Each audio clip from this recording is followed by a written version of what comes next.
All my chains I can't disengage, and I don't believe that I want to.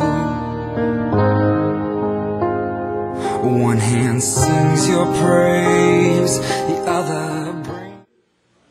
You and I could hang out sometime this week, and you could give me the biggest line of junk, and I would buy it because I don't know you. You could lie to me. You could tell me anything. You could tell me you're a motocross stud. I wouldn't know the difference. See, I wouldn't know if you'd ever even... I wouldn't know. You've been lied to before, and the reason why it hurt is because you believed them. If you knew they were lying, it wouldn't have hurt your feelings as bad. You know what I mean? I got to be a certain age where I didn't know if I believed in God anymore. It wasn't good enough for me anymore that mom and dad believed in God. And to be honest with you, I was already a youth pastor at the time. So here I am, a youth pastor, and I'm deciding if I'm going to be doing this for the rest of my entire life, I better know why I believe what I believe. And I really struggled. What if there is no God? If there is no God, then should I be a youth pastor? I mean, you see what I'm struggling with here? How can I get up every single Sunday morning in youth group or Wednesday night at youth group and talk to people about God if I didn't know for sure why because honestly, if you're going to ask me, if it all came down to, I believed in God and that the Bible was true pretty much because my mom and dad told me that the Bible was true. They also told me Santa Claus was true. And the Tooth Fairy. They never told me the Easter Bunny was true. I always knew the Easter Bunny was a joke. But when I found out that the Tooth Fairy wasn't real, I was like, whoa, what if Jesus ain't? Here's how we determine if this book is what was originally written. What we have to do is, by the way, the Bible was not written in English. If you have a Bible written in English, it did not originally come that way. It's been translated. The Bible was originally written in Hebrew, Greek, and Aramaic. Some of those ancient copies are still in existence. So here's, by the way, there are no original manuscripts of Shakespeare's writings in existence either. Or Aristotle's, or Plato's, or Socrates, or Caesar's writings, or Homer's Iliad and Odyssey, who Homer Simpson was named after. None of those guys' original writings in their handwriting still exist. But academic scholars around the world will tell you that what we have in existence today is exactly as they wrote it. How did they come to that conclusion? What evidence did they find that proved to them that we've got in existence today Shakespeare's actual plays? And let's see if there's that exact same evidence available for the Bible. So here's what I'm going to show you. Plato. Who's ever heard of Plato? Raise your hand. Not Play-Doh. Plato.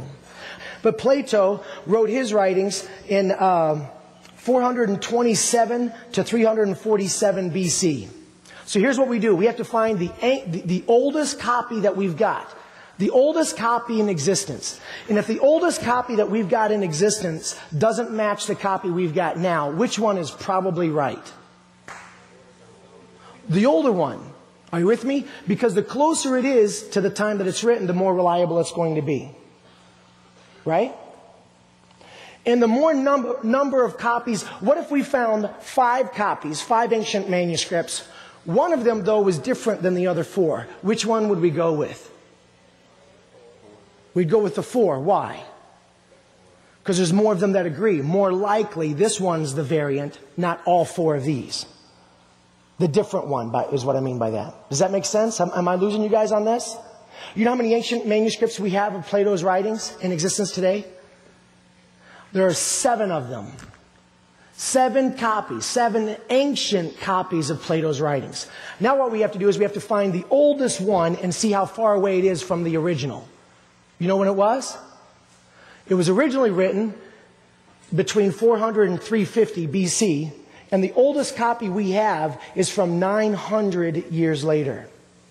So we've got 7 ancient manuscripts that agree with only a 900-year gap between the originals and the copies. And based on 7 manuscripts that agree and only 900 years, scholars say that's enough proof we have in existence today what Plato actually wrote. A couple of more, and then I'm going to show you the New Testament. Caesar's writings.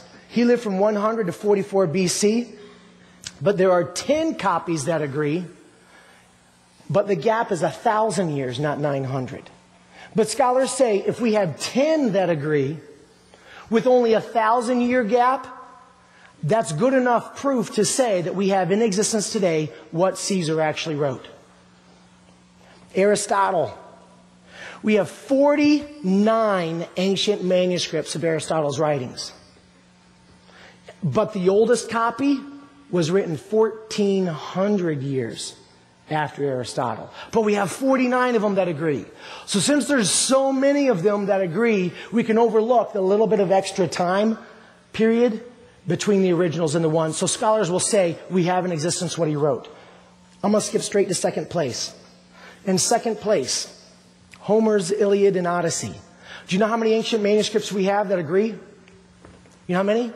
Any guesses? Over 100, raise your hand. Over 200, if you think it's over 200, raise your hand. 643 ancient manuscripts of Homer's Iliad and Odyssey. The oldest one was only written 500 years after the original. It is the second most historically reliable document on the planet. And in first place, wearing the black leather trunks and the gold trim. You know how many ancient manuscripts we've got that agree? You know how many? 24,000 ancient manuscripts. 24,000. You know how old the oldest one is? The oldest one was only written, you ready for this? 50 years after the original. 50 years. Dan Brown, Da Vinci Code, way off. That's why it was a fictional book. The evidence doesn't back up what he said. The evidence says that there are 24,000 copies of this that 100% agree. The oldest one only 50 years after the original. So for anybody to say that we have in existence today Homer's writings, or Aristotle's, or Plato's, or Caesar's, or any other person of antiquity, they would have to, by evidence, also agree that what I'm holding in my hand is exactly what they wrote. All I know now is that what I'm holding in my hand is what they wrote. But how do I know that what they wrote was true? Isn't that an important question? How do I know that what they wrote is true? Sings your praise, the other brings me shame. I have selfishness to blame, and I'm singing for freedom. I know